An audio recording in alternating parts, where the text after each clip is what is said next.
नमस्कार दोस्तों, स्वागत है आपका अपना ही YouTube चैनल टुडे एग्जाम पर। दोस्तों आज है आपका 20 फरवरी 2023 और आज जो है आपका एसएससी जीडी का एग्जाम था। फर्स्ट शिफ्ट की एग्जाम समाप्त होती है। फर्स्ट शिफ्ट के एग्जाम में 20 जीके जीएस में से 18 जीके जीएस के प्रश्न और जो हिंदी के सेशन होते हैं वहां से 13 हिंदी के प्रश्न भी प्राप्त है। तो इस वीडियो में आप कुल मिला के जो है 18, 10, 28, 3, 31 प्रश्न को देखेंगे जो ओरिजिनल आपके एग्जाम में आया था। और यूं कहूं कि मैं 80% क्वेश्चन मिलाने का गारंटी लेता हूं एसएससी के एग्जाम में, लेकिन ये वाली जो शिफ्ट है इसमें 90 से 95% क्वेश्चन मैं आपको एग्जाम में मिला के दिया हूं। ये आप खुद भी देखेंगे अगर आप हमसे जुड़े हुए हैं तो। और एक एक बच्चा आज ईमानदारी से कमेंट करेगा कि जी सर पढ़ाया हुआ है ना, ताकि लोगों को ये ना लगे कि मैं हवा में बात करता हूं। चलिए शुरू करते हैं आज पहले प्रश्नों के साथ। पहला प्रश्न है, अच्छा जो बच्चे नए जुड़ेंगे वो एक्स्ट्रा फैक्ट को जरूर कवर करेंगे अगर आने वाले समय में आपका एग्जाम है तो। शांति निकेतन यूनेस्को के किस क्रमांक के धरोहर है? कल का पहला प्रश्न है कि विश्व भारती विश्वविद्यालय कब बना शांति निकेतन। मेरे को पता है कि रविंद्रनाथ टैगोर से क्वेश्चन आएगा और आ गया। यह 41वां क्रमांक है। कैमा क्रमांक है भैया? 41वां क्रमांक है। यूनेस्को की स्थापना कब होती है? 1945 में होती है। कब होती है? 1945 में। मुख्यालय कहां पे है? पेरिस। पेरिस कहां पे है? फ्रांस की राजधानी है।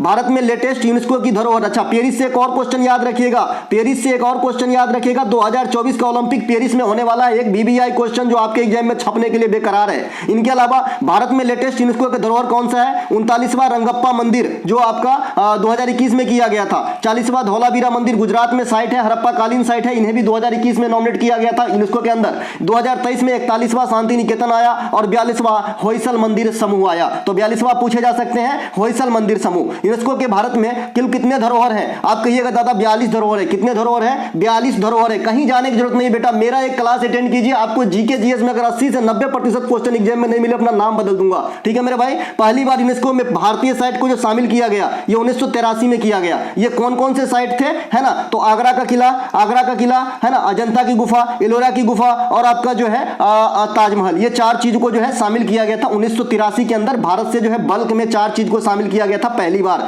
इनके अलावा धौलावीरा एकमात्र हड़प्पा कालीन शहर है। जितने भी हड़प्पा कालीन साइट हैं इंडिया में चाहे पाकिस्तान में, पाकिस्तान की तो बात मैं नहीं करता, इंडिया में जितने साइट हैं उनमें से सिर्फ जो है धौलावीरा को ही शामिल किया गया है। ठीक है भाई, सवेरे सवेरे उसका नाम न ले जिससे यात्रा खराब हो जाए। ठीक है, इनके अलावा यूनेस्को में जगह दिया गया हड़प्पा कालीन साइट में पहला धौलावीरा को। अच्छा धौलावीरा शहर से एक क्वेश्चन और आपके एग्जाम में आता है कि धौलावीरा शहर को कितने भागों में विभक्त किया गया था? आप कहते हो दादा 3 भागों में, क्योंकि आप जानते हो कि जो भी हड़प्पा कालीन स्थल था उन्हें 2 भागों में बांटा गया था, लेकिन एक धौलावीरा एकमात्र ऐसा शहर है जिसे 3 भागों में बांटा गया था। मैंने आपसे कहा है कि धौलावीरा एकमात्र ऐसा शहर है जहां पे हड़प्पा कालीन खेल के मैदान यानी प्लेग्राउंड का साक्ष्य प्राप्त हुआ है। यह भी अपने आप में अद्भुत है। ठीक है मेरे भाई। इनके अलावा वर्तमान में रामसर साइट कितने हैं इंडिया में? तो 80 है। अभी जो रामसर हम मनाए हैं, रामसर वेटलैंड डे मनाए 2 फरवरी को, उसमें हम 5 को ऐड किए हैं। पहले कितना थे? 75। इस क्वेश्चन को पूछने का तरीका एग्जाम में मैं आपको बता दूं पहले ही। आपसे पूछेगा कि जनवरी 2023 तक भारत में कुल कितने रामसर साइट है? तो 80 मार के मत आ जाना, 75 मारना, क्योंकि ये फरवरी में 5 बने हैं और वर्तमान में 80 है। इसके अलावा भारत का पहला रामसर शहर उदयपुर सिटी बनेगा, यह भी छपेगा आज नहीं तो कल। इसके अलावा रंगास्वामी कप पूछा गया है। यह हॉकी से संबंधित है रंगास्वामी कप। ठीक है दादा, हॉकी से संबंधित है। बताए हैं जहां जो नहीं बताए हैं, एक ही क्वेश्चन म्यांमार वाला नहीं बताए हैं, वही बता दूंगा कि ये नहीं बताया था। ठीक है, हॉकी खेल संबंधित अन्य कप जैसे नेहरू कप, महाराजा रंजीत सिंह कप, आगा खां cup, Dhyanchand cup, Guru Nanak cup, ये सभी के सभी कहां से है भैया? हॉकी से संबंधित है। फुटबॉल से संबंधित आएंगे आने वाले शिफ्ट के लिए जूल्स रिमेट कप, संतोष ट्रॉफी, रोवर्स कप, ये सभी के सभी जो है क्या है भैया? फुटबॉल से संबंधित है। Vijay Hazare Ranji trophy, Syed Mushtaq Ali trophy, Ashes श्रृंखला, ये सब क्या है? ये सब क्रिकेट से संबंधित है ना। टेनिस से Davis cup, Wimbledon, Australia open है ना, फ्रेंच ओपन, अमेरिकी ओपन, ये जो टेनिस के 4 महाकुंभ होते हैं जो ग्रैंड स्लैम टूर्नामेंट है, ये सभी के सभी किससे हो जाएगा? टेनिस से हो जाएगा। टेनिस में जो पूछे जाने के योग है, एक तो डेविस कप आपसे पूछता है, एक यू थांट कप पूछता है ना, यू है ना, एक तो बोलता है ना यू टर्न मार लेना, मैं यू टर्न नहीं मारूंगा, यू क्वेश्चन मिला के दूंगा। यू थांट कप भी आपके एग्जाम में आता है जो टेनिस से है, ध्यान रखिएगा। इनके अलावा टेनिस में जो है टेबल टेनिस में जो है कार्बिलोन कप और स्वथिलन कप, ये दोनों ध्यान रखने का टेबल टेनिस में पूछा जाता है। गोल्फ से वाकर कप और राइडर कप यही पूछे जाते हैं। इतना कर लिए तो खेल के कप से आप कहीं नहीं जाने वाले हैं, आप जीत के आएंगे। इनके अलावा आपसे पूछा गया है कांग्रेस के प्रथम अधिवेशन में कुल कितने सदस्य शामिल? सब दिन की प्रैक्टिस सेट। किसी चीज को मैं शुरुआत करूं पहले यहीं से करता हूं। पहला क्वेश्चन ये होता है मेरा। ठीक है, तो ये 72 होते हैं प्रतिनिधि। कितने होते हैं भैया? 72 प्रतिनिधि होते हैं। कांग्रेस के प्रथम अधिवेशन में कुल कितने प्रतिनिधि? 72 प्रतिनिधि जी। कहां पे बैठक हुआ था? मुंबई के अंदर हुआ था जी। अध्यक्षता कौन कर रहे थे? व्योमेश चंद्र बनर्जी कर रहे थे जी, व्योमेश व्योमेश चंद्र बनर्जी कर रहे थे कि कांग्रेस की स्थापना किसने किया है? ए.ओ. ह्यूम ने किया है। किसके काल में किया है? डफरिन के काल में किया है। ये डंफा कौन है? डफरिन। तो ये डफरिन कौन है भाई? अंग्रेज गवर्नर है ना भाई, अंग्रेज गवर्नर या कहो तो वायसराय, क्योंकि 1857 के बाद में वायसराय का पद हो गया था लॉर्ड कैनिंग के समय, 1857 के विद्रोह के समय जो थे, है ना भैया, ध्यान रखेंगे। इनके अलावा कांग्रेस की प्रथम मुस्लिम अध्यक्ष कौन बने? बदरुद्दीन तैयब जी। कब बने थे? 1887 में। मद्रास अधिवेशन था वो, और कांग्रेस का थर्ड जो है आपका इवेंट था। इसके अलावा दूसरे मुस्लिम अध्यक्ष कौन बने कांग्रेस के? अगर आने वाले समय में आपसे पूछे तो पहला मुस्लिम अध्यक्ष तो आप लुसेंट से रट लिए होंगे। दूसरे मुस्लिम अध्यक्ष कौन बताएगा? तो टुडे एग्जाम बताएगा, मैं बताऊंगा, ठीक है। तो ये 1896 में हुआ था। कहां पे? कोलकाता में। कौन कर रहे थे अध्यक्षता? रहमतुल्लाह सयानी। इंपोर्टेंट भी है। क्या हुआ था यहाँ पे? क्या हुआ था भैया? तो यहाँ वंदे मातरम गाए गए थे। क्या गाया था भैया? वंदे मातरम यहाँ पर पहली बार गाया गया था। कोलकाता अधिवेशन 1896, रहमतुल्लाह सयानी के अगुवाई में। कांग्रेस के प्रथम अंग्रेज अध्यक्ष कौन थे? George Yule. कब किया था भैया? 1888। कहां पे? इलाहाबाद में। कहां पे? इलाहाबाद, प्रयागराज में। इनके अलावा दादा भाई नौरोजी ने अब तक कांग्रेस की कितने बार अध्यक्षता की है? 3 बार। 1886 सही है, 1893 और 1906। एक हुआ था जी आपका, है ना, कोलकाता, लाहौर और फिर से कोलकाता, ठीक है। इसके अलावा दादा भाई नौरोजी को ग्रैंड ओल्ड मैन, भारत का वयोवृद्ध पुरुष कहा जाता है ना। इसके अलावा देश के लिए सबसे पहले राष्ट्रीय आय का अनुमान कौन लगाया? दादा भाई नौरोजी ने ही लगाया। लेकिन देश में राष्ट्रीय आय का अनुमान पहले कौन लगाता था? CSO संस्था लगाता था, केंद्रीय सांख्यिकी संगठन के द्वारा लगाया जाता था। इनके अलावा ब्रिटिश संसद में चुने जाने वाले पहले सदस्य कौन थे? तो दादा भाई नौरोजी थे। इस क्वेश्चन को दूसरे लैंग्वेज में कैसे लिखता है एग्जामिनर? उच्च क्वालिटी का चीज होते हैं ना भाई, तो इसको क्या लिखता है कि ब्रिटिश के हाउस ऑफ कॉमन्स में, है ना, हाउस ऑफ कॉमन्स में चुने जाने वाले प्रथम व्यक्ति भारतीय तो भी दादा भाई नौरोजी। क्योंकि आप जानते हैं कि जो हाउस ऑफ कॉमन्स है ना, ये लोअर सदन इसका हिंदी निकलता है, और यही प्रक्रिया जो आपका संसदीय प्रणाली लिया गया है, ये ब्रिटेन की प्रणाली से लिया गया है। द्विसदनीय व्यवस्था भी ब्रिटेन से लिया गया है, इसीलिए हमारा लोकसभा निम्न सदन है और राज्यसभा अपर सदन है। तो ये जो हाउस ऑफ कॉमन्स की जो बात है, इसीलिए हम लोकसभा को निम्न सदन कहते हैं। ये बात कहीं ना कहीं हम यहीं से लिए हैं। तो इसीलिए आपसे पूछता है कि हाउस ऑफ कॉमन्स में चुने जाने वाले प्रथम भारतीय दादा भाई नौरोजी। धन का अपवहन सिद्धांत, है ना, ये कौन दिए थे? तो ये भी दादा भाई नौरोजी साहब ही दिए थे। इनके अलावा कांग्रेस के 1906 अधिवेशन की अध्यक्षता कोलकाता में किए थे दादा भाई नौरोजी। इसमें सबसे पहले स्वराज शब्द को इंट्रोड्यूस करवाया गया था, है ना, प्रयोग किया गया था। कांग्रेस के 1907 नहीं भैया, 1907, है ना, 1960 नहीं, 1907। ये 1907 में क्या हुआ था? कांग्रेस में झगड़ा हो गया, मतभेद हो गया। इसमें गरम दल और नरम दल अलग हो गए। गरम दल के नेता लालबाल पाल थे, आपको ध्यान रखना है। इसके अलावा इसकी अध्यक्षता कौन कर रहे थे? रास बिहारी घोष कर रहे थे। अब झगड़ा होते ही है मिलन होने के लिए, है ना, एक बार झगड़ा होगा तो स्वाभाविक सी बात है कि मिलन होगा, बिरले नहीं होता है किसी को। तो अब मिलन कहां पे हुआ? 1916 में हुआ। कहां हुआ था अधिवेशन? लखनऊ में हुआ था। यहां पे अध्यक्षता कौन कर रहे थे? तो अंबिका चरण मजूमदार कर रहे थे। कौन कर रहे थे भाई? अंबिका चरण मजूमदार साहब कर रहे थे। और यहां पे गरम दल और नरम दल एक हो गए। हाँ रुकिए, पिछली बार एमटीएस में क्वेश्चन पूछा गया कि 1916 में जब कांग्रेस के नरम दल और गरम दल एक हो गए तो ये किसके प्रयास से हुआ? एक होता है ना मांडवली करने वाला, मैं महाराष्ट्र में रहता हूं, यहाँ पे मांडवली बोलते हैं कि 2 आदमी मिलान करवाता है, अपने यहाँ मेल बोलते हैं, ठीक है। तो मांडवली कराने वाले कौन थे भैया? एनी बेसेंट मैडम की भाई दोनों को समझाया बुझाया, बोला एक हो जाओ भैया, एक हो जाओ, तो एक हो गया, है ना। इसके अलावा इसी अधिवेशन में कांग्रेस और मुस्लिम लीग भी जो है एक हो गए थे, तो ये बात भी ध्यान रखेंगे। 1917 के कोलकाता अधिवेशन पहली बार महिला अध्यक्षता संभाली थी एनी बेसेंट मैडम, कोलकाता में हुआ था। सरोजनी नायडू पूर्णतः भारतीय महिला जिन्होंने कांग्रेस की अध्यक्षता संभाली 1925 में। महात्मा गांधी एक ही बार कांग्रेस की अध्यक्षता करे 1924 में बेलगांव में। कहां पे करे भैया? बेलगांव के अंदर करे, बेलगांव के अंदर करे। कांग्रेस के लाहौर अधिवेशन बहुत इंपॉर्टेंट 1929 जी। इसमें क्या हुआ? पूर्ण स्वराज की मांग की गई, और इसी लाहौर अधिवेशन को डेडलाइन के चलते हमने 30 जनवरी 1930 को प्रथम बार जो है ना, मतलब विस्तृत रूप से नहीं लेकिन छोटे मोटे रूप से जो है झंडा फहराने का काम किया था हम इंडिया में, ठीक है भाई। अनौपचारिक कह सकते हैं, मतलब ऑफिशियली तो हमें मिला नहीं, उस समय मिला तो 1947 में, लेकिन हम पहली बार जो इजहार यहाँ पे किए झंडा फहरा के। इसी चीज को याद करते हुए हमने संविधान को 26 जनवरी को जो है, माफ कीजिएगा 26 जनवरी होगा यहाँ पे, 26 जनवरी से 30, 26 जनवरी को लागू किया था, ठीक है भाई। चलेंगे अब भैया जिसको एग्जाम देना है एसएससी का और जो चाहता है कि मेरा नंबर मेरिट में हो, कहां पे हो भैया? मेरिट के अंदर मेरा जो है नाम हो, एक ऐसा नाम पंकज कुमार दास, है ना, इस प्रकार से नाम हो, तो अगर आप चाहते हो तो ये वाली पीडीएफ आपके लिए रामबाण होगा। आप मात्र 70 रुपए के अंदर एसएससी की सारी मटेरियल बाय कर सकते हैं। जो बच्चे हमसे पहले 57 खरीद चुके हैं उनके लिए मात्र ये चीज जो है मात्र 50 में हो जाएगा, कोई दिक्कत नहीं है। अगर 57 और 21 भी खरीद चुके हैं तो ये चीज मात्र 35 रुपए में हो जाएंगे। वो डिपेंड करता है आपके मैसेज करने के ऊपर ऊपर कि आप पहले लिए हैं कि नहीं लिए हैं, है ना, दिख जाता है हमें, है ना। तो आप ले सकते हैं, मोबाइल नंबर आपके सामने है 9372693225 या फिर डिस्क्रिप्शन में लिंक दिया गया है, डायरेक्ट क्लिक करके मैसेज कर सकते हैं व्हाट्सएप वाली, है ना भैया। इसके अलावा हाई कोर्ट रिट किससे जारी करते हैं, सब दिन बताते हैं, 226-32 क्या, 226-32 क्या, 226 से हाई कोर्ट और 32 से कौन, सुप्रीम कोर्ट, दोनों को ध्यान रखेंगे। देखिए मैंने आपको पॉलिटी पढ़ने का तरीका बताया, कैसे पढ़ाया भैया, पीएम पढ़े तो सीएम पढ़े, प्राइम मिनिस्टर आपका जो है प्रेसिडेंट पढ़े तो राज्य में गवर्नर पढ़े, है ना, महान्यायवादी पढ़े तो अटॉर्नी जनरल ऑफ इंडिया पढ़े। इस प्रकार से ना आपको चीजों सहूलियत हो जाता है। लोकसभा पढ़े तो विधानसभा पढ़े, है ना, राज्यसभा पढ़े तो विधान परिषद पढ़े,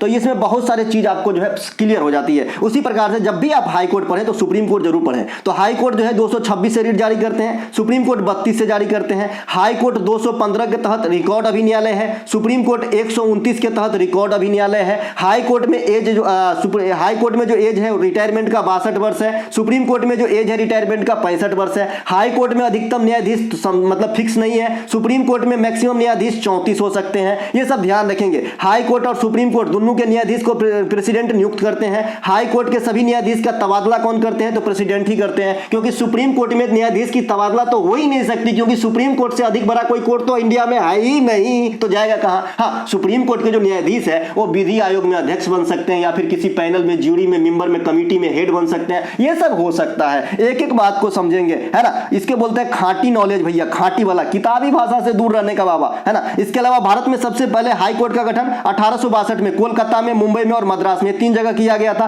भारत में सबसे पहले सुप्रीम कोर्ट का गठन 1773 में रेगुलेटिंग एक्ट के तहत 1774 में कोलकाता के फोर्ट विलियम परिसर में किया गया था। आपसे डायरेक्ट पूछता है ये फोर्ट विलियम कहां है, आप कहते हो दादा ये कोलकाता के अंदर स्थित है, और ये टुडे एग्जाम वाले ने बताया था चिल्ला चिल्ला के। इसके अलावा भारत के संघीय न्यायालय का गठन कब हुआ था, तो ये 1935 के अधिनियम के तहत 1937 में किया गया था। सर्वोच्च न्यायालय का गठन कब हुआ, 28 जनवरी 1950 को हुआ था। और ये सर्वोच्च न्यायालय जब तक आया उससे पहले किसके अनुसार हमारी शासन व्यवस्था चलती थी, है ना, तो ये चलती थी भैया संघीय न्यायालय जो गठन हुआ था 1937 में, उसी के अनुसार चलता था। इसके अलावा वर्तमान में सुप्रीम कोर्ट में कितने अधिकतम न्यायाधीश हो सकते हैं, तो 34 हो सकते हैं, अभी बताया मैंने। इसके अलावा अभी जो न्यायाधीश है हमारे 50वें नंबर के DY चंद्रचूड़ साहब हैं, जो अभी यूपी में लॉ कॉलेज के उद्घाटन समारोह में शरीक हुए थे। ये भी आपको जानना है। उत्तर प्रदेश के पुलिस की एग्जाम शायद फिर से हो, मुझे तो इतना जानकारी नहीं है ना। तो अगर हो तो ये बात क्वेश्चन जरूर ध्यान में रखिएगा कि कौन आए थे उद्घाटन में, DY चंद्रचूड़ साहब आए थे। लॉ कॉलेज का भी जो है नींव रखा गया उत्तर प्रदेश के अंदर। इनके अलावा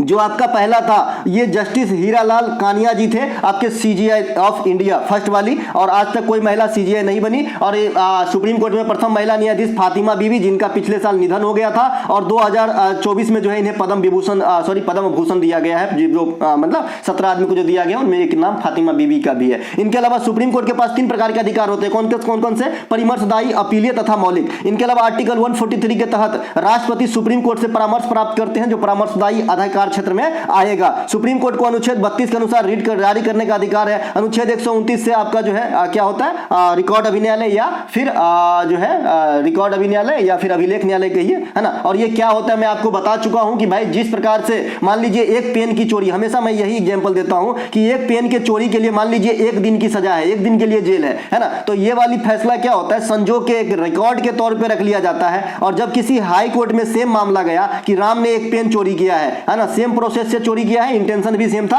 तो इस मामले में भी इसको 1 दिन की सजा हो जाएगी। ये हवाला देते हुए कि सुप्रीम कोर्ट महोदय ने इस प्रकार की गुनाह के लिए 1 दिन अता फरमाए थे, तो मैं भी आपको 1 दिन जो है फरमाता हूं, ठीक है भाई। तो इसे बोलते हैं मतलब रिकॉर्ड न्यायालय। इनके अलावा सुप्रीम कोर्ट तथा हाई कोर्ट के सभी न्यायाधीश की नियुक्ति तबादला राष्ट्रपति करते, बता दिया, सब बता दिया। इनके अलावा अंबेडकर पुरस्कार 2023 किस राज्य के मुख्यमंत्री को दिया गया था, चिल्ला चिल्ला के बताया था, योगी आदित्यनाथ संभल जाओ। तो योगी आदित्यनाथ आपको पूछ दिया था, यहां पे बताया भी था, यहां पे लिखा भी है। इनके अलावा ज्ञानपीठ पुरस्कार अभी तो नहीं पूछेगा, ये बहुत लेटेस्ट है। ये जगत गुरु राम भद्राचार्य और गुलजार साहब का ओरिजिनल नाम जरूर पूछ सकता है, संपूर्ण सिंह कालरा। क्या नाम है भैया, संपूर्ण सिंह कालरा। भाई बप्पी दा का ओरिजिनल नाम पूछ सकता है, राहुल देव बर्मन का ओरिजिनल नाम पूछ सकता है, तो गुलजार साहब का नहीं पूछ सकता, एकदम पूछ सकता है। इनके अलावा नोबेल पुरस्कार 2023 थोड़ा सा देख के जाएंगे अगले शिफ्ट वाले, है ना। उसमें भी कौन सा देखने का आपको 3 देखने का, जो नीचे 3 मूर्ति खड़े हैं। एक तो आपको जॉन फस्से को देखना है, ये कहां के रहने वाले हैं, जॉन फस्से साहब, तो ये नॉर्वे के रहने वाले हैं जॉन फस्से से साहब कहाँ के, नॉर्वे के रहने वाले हैं, साहित्य में मिला है। नरगिस मोहम्मदी मैडम कहाँ के हैं, ईरान के रहने वाली है, महिला एक्टिविस्ट है, ये महिलाओं के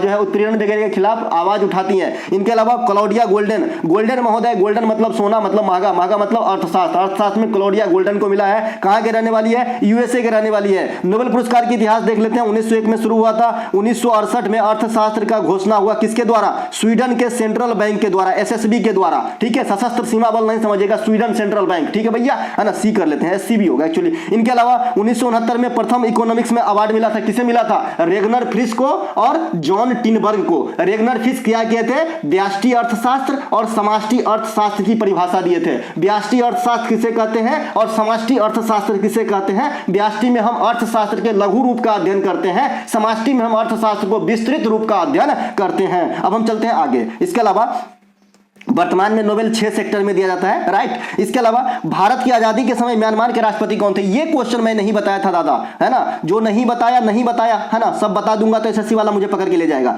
ये नहीं बताया था कि राष्ट्रपति कौन थे, बाद बाकी म्यांमार अपने पड़ोसी से जो भी क्वेश्चन पूछेगा लपेट दिया था, लेकिन मेरा दिमाग यहां तक नहीं गया। खैर एक बार पूछ दिया है, अब यहां पे मैं जो है एक्टिव कर दिया हूं अपना सैटेलाइट को, अब बराबर इस लेवल में ही कुछ बताऊंगा। भारत में आजादी के समय म्यांमार के राष्ट्रपति जो है सोचे थाइक था, है ना, इसका नाम कुछ इस प्रकार से सो, है ना, SECHE, इस प्रकार से जैसा आप प्रोनाउंस कर सकते हैं, इन लोगों का नाम ऐसे था, तो सोचे थाइक, ठीक है भाई। म्यांमार भारत के, है ना, भारत सरकार अधिनियम जो 1935 बना था उसके तहत अलग हुआ था, पहले भारत का ही पार्ट था म्यांमार। म्यांमार को पहले हम बर्मा कहते थे, और आपको याद होगा कि 1857 में जब सिपाही विद्रोह होती है तो जो अंतिम मुगल बादशाह होती है बहादुर शाह जफर दूतिये, इनको जो है रंगून पकड़ के ले जाता है। पहले सबको रंगून ले जाता था, वहां बहुत बड़ा जेल हुआ करता था, तो रंगून में जो है ले जाता था, जेल में रखते थे अंग्रेज, ठीक है, पता नहीं क्या मजा मिलता था। इनके अलावा 1948 में जो है अलग हुआ था म्यांमार, ब्रिटिश सरकार के चंगुल से आजाद हुआ था, यूं कह सकते हैं। इनके अलावा आजादी के समय इंडोनेशिया के राष्ट्रपति कौन है, डॉक्टर सुकर्नो। अगला शिफ्ट इसी की बारी हो सकती है, ठीक है। डॉक्टर सुकर्नो इसलिए भी इंपॉर्टेंट है क्योंकि अभी अभी गणतंत्र दिवस हम सेलिब्रेट किए हैं, और आपको याद होगा कि जो फर्स्ट हमने गणतंत्र दिवस 1950 में 26 जनवरी को मनाया, उसमें चीफ गेस्ट के रूप में डॉक्टर सुकर्नो ही आया था, डॉक्टर सुकर्नो ही आया था। ये इंडोनेशिया के पहले राष्ट्रपति थे। और अभी कौन आए थे chief guest, Emmanuel Macron, France के राष्ट्रपति। म्यांमार से सटे, अच्छा ये क्वेश्चन जरूर आपके एग्जाम में आ सकता है कि कौन से 2 वर्ष में जो है आपका कोई भी मुख्य अतिथि भारत नहीं आए। मैंने 4 बताया है, 2 बार इनविटेशन नहीं भेजा गया और 2 बार नहीं आए इनविटेशन भेजने के बाद, तो 21 और 22 में कोई नहीं आए थे कोरोना महाराज के कारण। इसके अलावा म्यांमार से सटे हुए राज्य ममी आना, मैंने आपको बताया था ममी आना, मैंने मम्मी आना, तो ये जो है क्या हो जाता है, मणिपुर, मिजोरम, अरुणाचल प्रदेश और नागालैंड, ये म्यांमार से सटे हुए भारतीय राज्य है। म्यांमार में आसियान का सदस्य देश है। आसियान में वर्तमान में कितने सदस्य हैं, 11 सदस्य देश है दादा। कब स्थापना हुआ था, 1967 में। मुख्यालय कहां पे है आसियान का, तो ये जकार्ता इंडोनेशिया के अंदर है। आसियान का फुल फॉर्म क्या होता है, एसोसिएशन ऑफ, देखिए लिखने से सोचिए, association of south east Asian nation हो गया आसियान, तो क्या इतना याद करने का है ना। इनके अलावा म्यांमार में बोले जाने वाली भाषा बर्मा, और म्यांमार की सबसे लंबी नदी इरावदी, जैसे श्रीलंका की नदी पूछती है सबसे लंबी महावेली गंगा, तो भाई म्यांमार की नहीं पूछा जा सकता, एकदम पूछा जा सकता है ना। ऑपरेशन करुणा भी आपको याद होना चाहिए। इसके अलावा पाकिस्तान के प्रथम राष्ट्रपति कौन थे, सिकंदर मिर्जा, पहले प्रधानमंत्री लियाकत अली, इस प्रकार से ध्यान रखेंगे। इनके अलावा निम्नलिखित में से किस सिख गुरु का जन्म पटना के समीप पटना साहिब में हुआ है, लगा दो 4 चांद, गुरु गोविंद सिंह का। गुरु गोविंद सिंह का जन्म पटना साहिब, और मैं ये भी बताया हूं कि पटना साहिब स्टेशन कहां है, पटना स्टेशन से आगे है और गुलजार बाग से पहले है, एक हाल्ट टाइप का स्टेशन है। आपको ट्रेन से ही जो है ये गुरुद्वारा दिखेंगे जो व्हाइट संगमरमर के चमकते रहते हैं, नमन है, ठीक है भैया, तो ये आपको दिखेगा वहीं से, तो वहीं पे जन्म हुआ था पटना साहिब में। अब तो बड़े बड़े ट्रेन भी रुकने लगे वहां पे। तो गुरु नानक का जन्म पटना साहिब में हुआ था। और गुरु नानक जी का जो समाधि है ये नांदेड़ में है। ये नांदेड़ कहां पे है, हुजूर साहब नांदेड़, ये कहां पे है, महाराष्ट्र के नांदेड़ में है। एक गाड़ी चलती है आपका, हुजूर साहब पनवेल से नांदेड़ जाता है, कोई बच्चे पता कर सकते हैं ये बात, कोई भी बात हवा में नहीं बोलता दादा। इनके अलावा 10वें गुरु, सिख गुरु के जो 10वें गुरु थे ये गुरु गोविंद सिंह थे, और अंतिम गुरु भी आप कह सकते हैं, ठीक है, ये तेग बहादुर जी के पुत्र थे गुरु गोविंद सिंह, जिन्होंने 1699 ईस्वी में खालसा पंथ की स्थापना की, जो सिख धर्म में इनका एक अपना अलग ही स्वाग है खालसा पंथ का। इनके अलावा जो सिख धर्म के संस्थापक हैं ये गुरु नानक देव हैं, है ना। ना। सिख धर्म के प्रमुख त्योहार में बैसाखी और लोहड़ी और गुरु पर्व, इन तीनों को हम जानते हैं। और भी ज्यादा त्योहार होते होंगे, लेकिन ये तीनों ऐसा है कि जो आपके एग्जाम में आता है, ठीक है। ये बैसाखी जो है ये आपके नववर्ष वाला त्योहार है, ये जो लोहड़ी है ये मकर संक्रांति वाला त्योहार है, और ये जो गुरु पर्व है ये गुरु नानक जी के जन्मदिन को सेलिब्रेट करते हैं। आपसे सीजीएल ने क्वेश्चन पूछा था जी, है ना, कि गुरु पर्व जो है किस उपलक्ष्य में मनाते हैं, तो भैया आपको बता देना था कि गुरु नानक जी के जो है जन्मदिन को सेलिब्रेट करते हैं, क्योंकि मैंने बताया था ना। इनके अलावा गुरु पर्व नामक त्योहार गुरु नानक के जन्मदिन पे मनाते हैं, यहाँ पे लिखा गया है। 26 दिसंबर को प्रतिवर्ष वीर बाल दिवस के रूप में मनाते हैं, है ना, वो साहसी बालक के याद में, है ना, गुरु जो है गोविंद सिंह के। इनके अलावा सिख धर्म के पवित्र ग्रंथ गुरु ग्रंथ साहिब हैं, सिख धर्म के संबंधित 26 दिसंबर को वीर बाल दिवस बता दिया। स्वर्ण मंदिर की नींव रखने की बात करेंगे तो चतुर्थ गुरु गुरु रामदेव, और पूर्ण रूप से किसने बनवाया, तो गुरु अर्जुन देव, है ना, 5वें गुरु थे ये, और ये थे 4थे गुरु, ठीक है। इनके अलावा अर्जुन देव की हत्या जहांगीर ने करवाया था, 5th गुरु थे। इनके अलावा तेग बहादुर हत्या 9th गुरु थे, तो इनका हत्या जो है औरंगजेब ने करवाया था। तो ये सिख धर्म से कुछ बातें। कनक रेले का संबंध किससे बताइए, नालंदा विश्वविद्यालय नहीं बताए थे कि बिहार में नहीं मुंबई में है, तो कनक रेले का संबंध नृत्य से है, मोहिनी अट्टम करती है। और कनक रेले जो है नालंदा नृत्य अकादमी के फाउंडर है, जो कहां पे है, मुंबई के अंदर है, ना कि बिहार में घुसेरना है इनको। इनके अलावा दर्पण, अच्छा बिहार में है, नालंदा विश्वविद्यालय है भाई, नृत्य वाला नहीं है, है ना। दर्पण एकेडमी ऑफ आर्ट इसी प्रकार का एक स्कूल है जो डांस से संबंधित है। ये मृणालिनी साराभाई फाउंडर है। ये विक्रम साराभाई की पत्नी और मल्लिका साराभाई की माता है। विक्रम साराभाई कौन थे, अब ये भी मैं ही बताऊं, अरे बहुत बड़े वैज्ञानिक इंडिया का,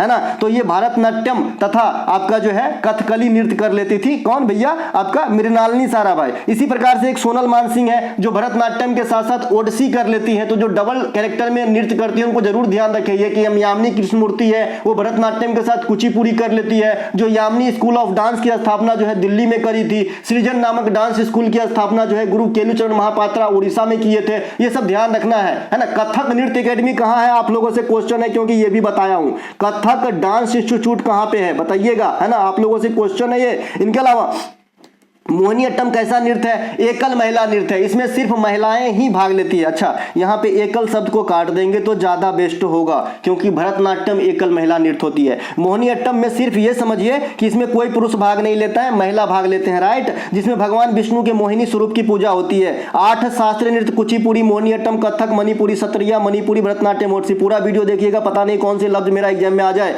तराइन की द्वितीय लड़ाई, देखिए लड़ाई जो है 3 है, अब तीनों लड़ाई तो नहीं पूछा जा सकता जहां तक मेरा मन कर रहा है, तो हर एक बच्चे का अलग अलग अपना याददाश्त है। एक बच्चे तराइन की युद्ध बता रहे हैं, कुछ बक्सर की युद्ध बता रहे हैं, कुछ पानीपत की सेकंड लड़ाई बता रहे हैं। मैं दूंगा तीनों का मसाला, कुछ भी आएगा यहीं से फंसा होगा। पानीपत की द्वितीय लड़ाई जो है 1556 में हुआ था। अब पानीपत की लड़ाई देखेंगे, फिर हम बक्सर का और फिर तराइन का पूरा खल्लास कर डालेंगे, कई खल्लास आओ, है ना।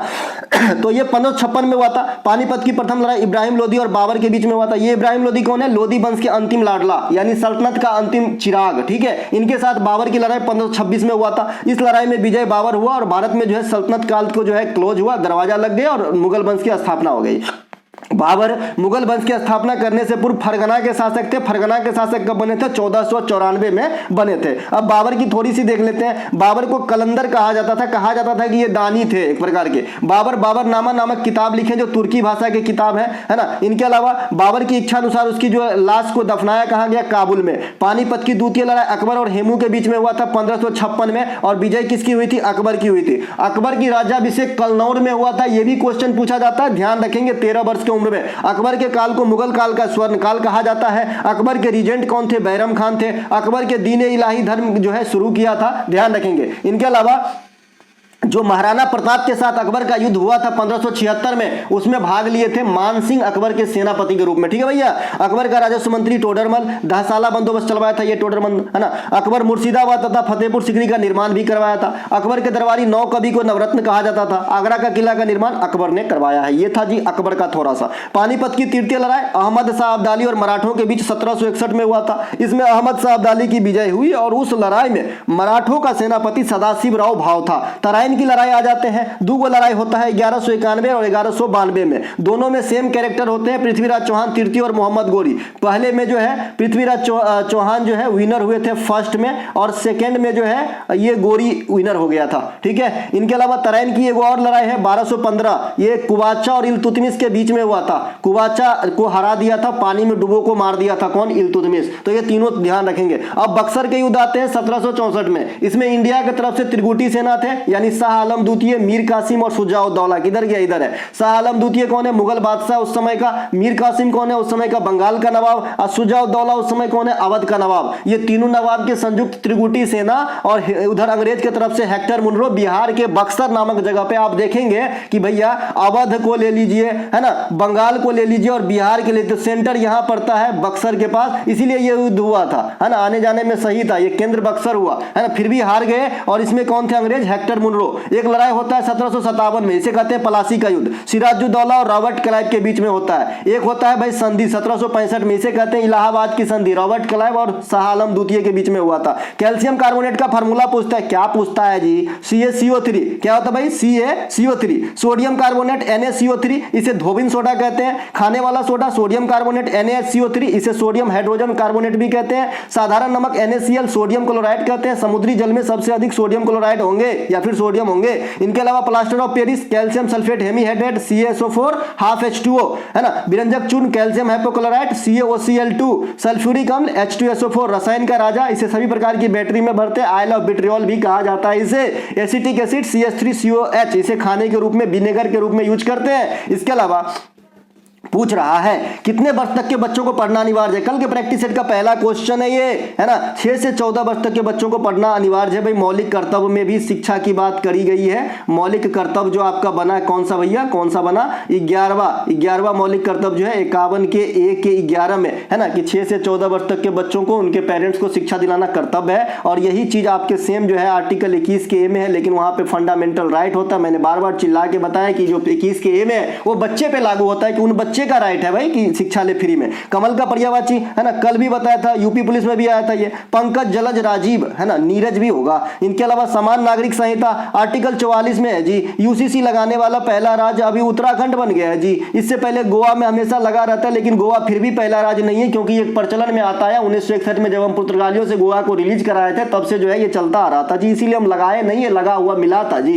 है ना, विरासत में मिला था जी। इनके अलावा संविधान के नीति से तत्व को आयरलैंड से लिया गया है जी, है ना, ये 36 से 51 के बीच में रखा गया, भाग 4 में रखा गया। कितने कैटेगरी के हैं? तो 3 प्रकार के, गांधीवादी, उदार बौद्धिक और समाजवादी। ये भी ध्यान रखेंगे, आपके एग्जाम में छपते हैं। अनुच्छेद 40 जो है ये ग्राम पंचायत को रिलेट करता है। अनुच्छेद 44 समान नागरिक संहिता। अनुच्छेद 39 का ए में समान विधिक एवं निःशुल्क न्याय। अनुच्छेद 42 प्रसूति सहायता का उपबंध करता है। प्रसूति आप समझ रहे हैं, जो प्रेग्नेंट लेडी होते हैं, है ना, जो जच्चा की जो जन्म होती है, सॉरी बच्चा की, है ना, तो उस समय जो है इनके हेल्थ देना।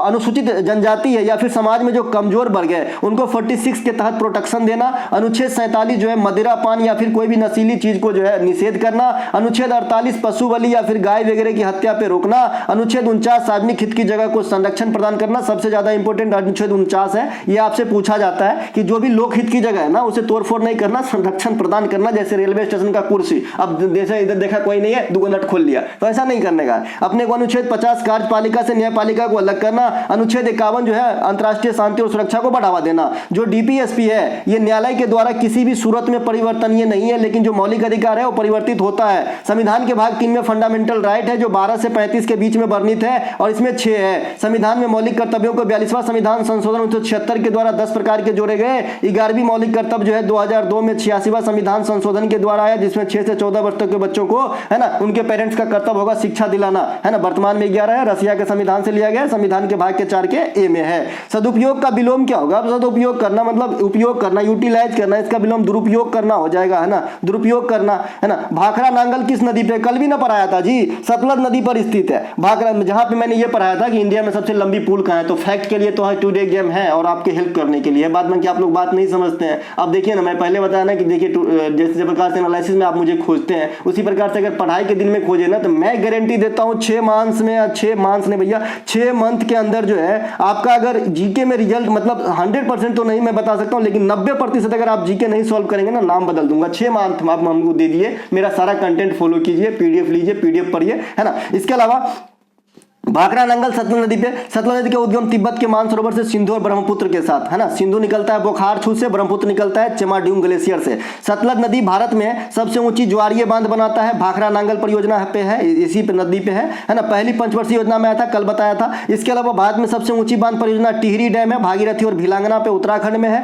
भारत की सबसे लंबी बांध परियोजना हीराकुंड बांध परियोजना महानदी पे उड़ीसा में है। महानदी जो है पेनिनसुलर इंडिया की तीसरी सबसे बड़ी नदी है आपका गोदावरी और कृष्णा के बाद। भारत की सबसे छोटी रामसर साइट रेणुका डैम, ये कहां पे, हिमाचल प्रदेश में है। भारत की सबसे बड़ी डेल्टा सुंदरबन डेल्टा है, यह विश्व की सबसे बड़ी डेल्टा है। इसे गंगा ब्रह्मपुत्र डेल्टा भी कहा जाता है। इस सुंदरबन डेल्टा में मैंग्रोव प्रकार की वन पाए जाते हैं जो दलदली वन होती है। यहाँ के अधिकांश पेड़ पौधे जल में डूबे हुए होते हैं, नमकीन पानी के होते हैं। इसके अलावा यहाँ पे रॉयल बंगाल टाइगर पाया जाता है, सुंदरी की वृक्ष पाई जाती है ना। मैंग्रोव के जो है प्रचलन के लिए पिछली बार वित्तीय ईयर में जो है मिष्टी योजना को लॉन्च किया गया था। सभी प्रकार के जो भी कोस्टल एरिया है वहां पे मैंग्रोव वन पाए जाते हैं। अब भी क्या बताऊं। इसके अलावा सूर्य का पर्यायवाची शब्द रवि, भास्कर, दीनानाथ, दिवाकर भी होगा। इनके अलावा विलोम का पर्यायवाची शब्द भैया अनुलोम होता है। प्रधानमंत्री जनधन योजना से प्रश्न आया, कोई बच्चे तो ये बता रहा है। एक बच्चा अग्निपथ योजना बताइएगा कि दो योजना आया था क्या। तो प्रधानमंत्री जनधन योजना के लिए मैं आपको बता दिया हूं भैया, 2014 में मोदी गवर्नमेंट के इनिशियल योजना था, कल भी बताया था इस बात को। इसके अलावा सबसे अधिक खाता उत्तर प्रदेश में अब तक खोले गए हैं जनधन योजना के तहत। जनधन योजना के तहत जो है ओवरड्राफ्ट की सुविधा भी दी गई है। ये बैंकिंग फैसिलिटी मुहैया कराता है।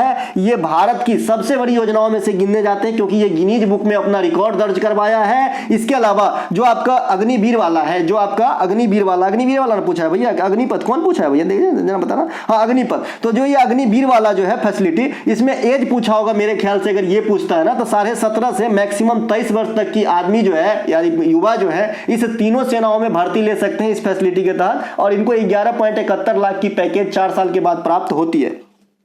इनके अलावा है ना जो आपका प्रधानमंत्री जनधन योजना वित्त मंत्रालय का है। स्टार्टअप इंडिया कार्यक्रम 16 जनवरी 2016 को यह भी वित्त मंत्रालय का है और अरुण जेटली साहब का बहुत बड़ा हाथ है। इंडिया में 16 जनवरी को स्टार्टअप डे के रूप में मनाते हैं। इनके अलावा जो स्टैंड अप इंडिया है कार्यक्रम 2016 में यह भी आया था। प्रधानमंत्री जनधन योजना 2014 में आया था, है ना। प्रधानमंत्री मुद्रा योजना 2015 में आया था। लोन 10 लाख रुपए की राशि अधिकतम देती है। मुद्रा का फुल फॉर्म में रीफाइनेंस, आर का फुल फॉर्म होता है, जरूर ध्यान रखिएगा, ये पूछता है एग्जाम में। प्रधानमंत्री कृषि सिंचाई योजना 2015 में, प्रधानमंत्री किसान सम्मान निधि योजना 2019। दीक्षा पोर्टल किसके हैं, तो ये आपका मानव विकास संसाधन विकास मंत्रालय का है। उदारता का पर्यायवाची शब्द पूछा है, परोपकारी होगा, है ना, परोपकारी होगा। अलाउद्दीन का चिराग मुहावरा का अर्थ पूछा है, मनोकामना पूर्ण करने वाले अद्भुत वस्तु, मतलब एक ऐसी वस्तु जो बहुत ज्यादा कीमती हो। अलाउद्दीन का चिराग। नश्वर का विलोम बोलते हैं ना, ये संसार तो नश्वर है प्रिय, है ना। तो मतलब यहाँ पे जो चीज है सब नाश होंगे, तो नश्वर का उल्टा पूछ रहा है तो इटर्नल हो जाएगा, शाश्वत हो जाएगा, जो कभी न मरे, है ना। इनके अलावा झांसा देना का अर्थ पूछा, भाई झांसा देना का क्या, बहकावा में आना,